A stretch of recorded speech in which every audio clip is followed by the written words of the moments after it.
Slow is this van in front of me? We'll find out very soon. Too slow, too slow.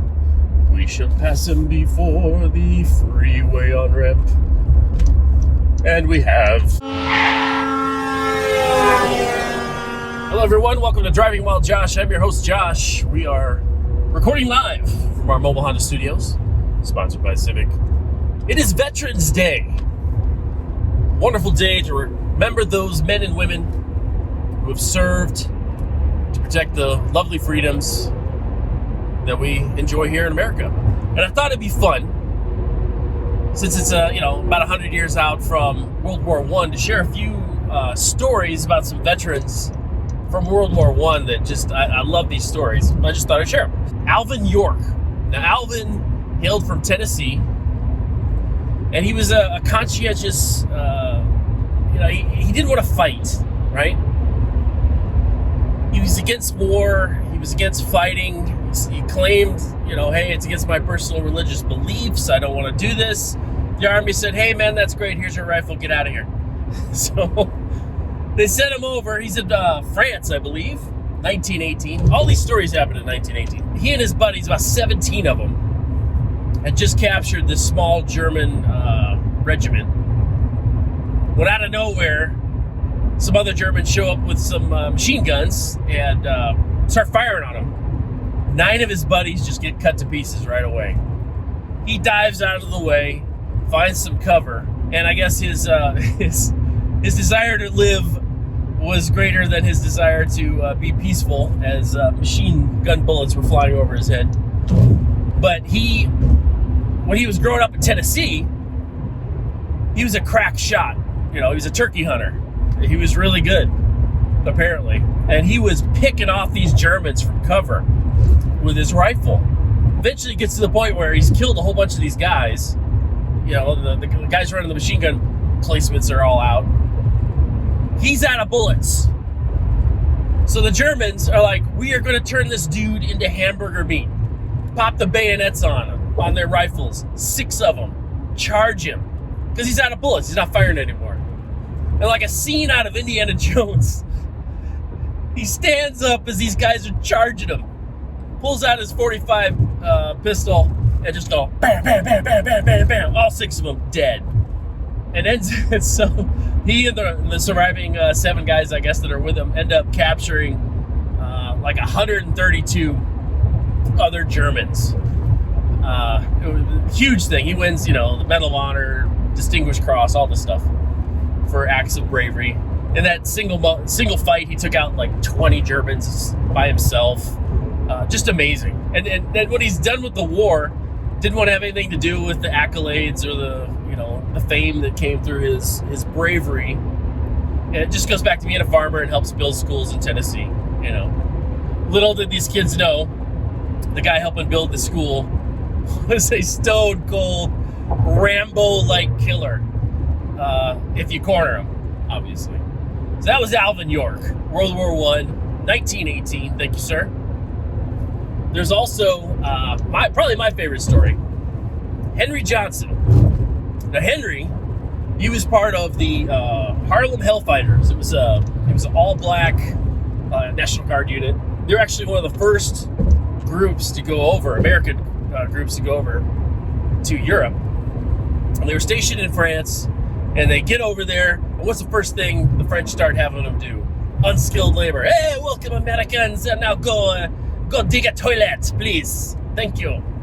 So, eventually, the French start running out of soldiers. It's like, maybe we should use these Americans here. So they pull Henry and his group up to the front lines. He and his buddy Roberts are on sentry duty in the Aubonne Forest. And around 2 a.m., they get ambushed by 20 Germans. Now, I don't know if the moon was out, how much light was there, but if it was in a forest at 2 a.m. and there wasn't much moonlight, good heavens, talk about a nightmare fighting situation. Anyway, especially when you got 20 guys trying to kill you. Roberts gets hit. He's down. He can't move. He can't even fire his gun. Henry takes on These 20 dudes firing his rifle, throwing grenades. When he runs out of bullets, he uses his rifle as a club. He's beating Germans to death with his rifle until his rifle breaks. The Germans try to grab Roberts and drag him off as a prisoner. Henry grabs the only weapon he has left, his little bolo knife, and is hacking and slashing at these Germans trying to take his buddy Roberts. And they end up they ran. So this is a 1-on-20 situation. 1-on-20 in the dark, in the middle of a forest. And he fights them off. He kills 12 of them. 12 Germans are dead. The other 8 are wounded and run off. Henry has 21 wounds. Bullet holes, bayonet strikes, 21 wounds. Fights off these dudes, saves his buddy. In France, they give him like the highest medal of bravery they have. What happens to Henry, an African American in 1918, in America? Nothing. They don't give him jack squat until 1996, I think. They finally awarded him the Purple Heart. And then in 2003, I think he got the Distinguished Service Medal. Dude deserves a Medal of Honor. Come on. Henry Johnston, thank you, sir, for your service. I guess the final story that I have, it's kind of funny in a way. I think it would make a good movie. There's this dude, Edouard Isaac, Ed, we'll call him. Ed was a naval officer. He was on the USS President Lincoln. And he was off the coast of France. And they got torpedoed by a U-boat. And the Lincoln goes down. Most of Ed's crew escapes to safety. Ed gets caught by the U-boat. Okay? So they take him down into this submarine.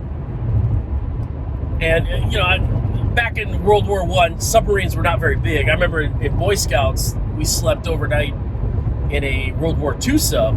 That was small when I was small. I was not as big as I am now, and I thought, man, this is cramped. How did these guys serve and fight in this tiny little metal tube? That was a World War II sub. World War I sub, very small. What the Germans didn't know was that Ed came from a German immigrant family. He was fluent in German. He knew everything that was being said, everything that was going on. And he's sitting there in this sub, learning all about their operations, their command structure, how they get their orders, what their plans were, all this stuff. He's got all this intel on how German U-boats were operating. So he gets this bright idea. You know what? This is pretty useful. I should probably escape and get this information back to the Allies. And he tries. I think this is May 1918. Everything happens in 1918. And from May to October, he tries all these different escape attempts. My favorite, this is why I think it would make a great movie. My favorite is he jumps out of a window of a moving train trying to escape. They end up capturing him again. But his final and successful escape attempt happened in October, where he scaled a barbed wire fence on a prison camp. But what was brave about what he did was, instead of just, you jump the fence and you just book it and you're free, he stuck around, drew the fire of the guards so that his other buddies could escape as well. And so, there's a chase. They're, chasing him through the forest, shooting and firing. And he eventually, 3 days, he's making his way through the forest, eventually swims the Rhine, crosses into Switzerland, and has all this wonderful information. The only problem is it's October, and World War I is nearly over, so all the information that he had ended up not being that useful. Had been a lot more useful had he been able to escape earlier, but can't blame him. I mean, he jumped out of a train. Jumped out of a moving train, like through a window. Can you imagine it? Just doing a Dennis Rodman right over trying to get through. So that's Alvin, the guy who didn't want to fight, who ended up just slaughtering Germans when put into a corner. Henry Johnson, who took on 20 guys and sent them packing. And then Ed, who had vital information, desperately wanted to get it to the Allies and eventually got it there. but his escape attempts were just hilarious. Kudos to all who have served, especially those three guys back in World War I. And I just want to thank all my friends and people that obviously I don't know who are serving in the armed forces. I think Sal, Brian, Kevin, my little brother Ben, tons of people, Charles, that are veterans. And freedom is not free. And you people have sacrificed and served so that I can go to a job of my choosing, provide for my family, have a roof over my head, food on the table, and that I can ride in my car and record a video like this and post it for the world to see. So we have Memorial Day, and that honors those who have fallen to protect our freedoms. But today we honor those who have served and are still with us.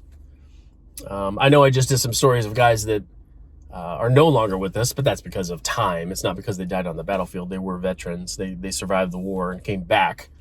So if you have served, thank you. The freedoms that we have are protected and continue on because of you.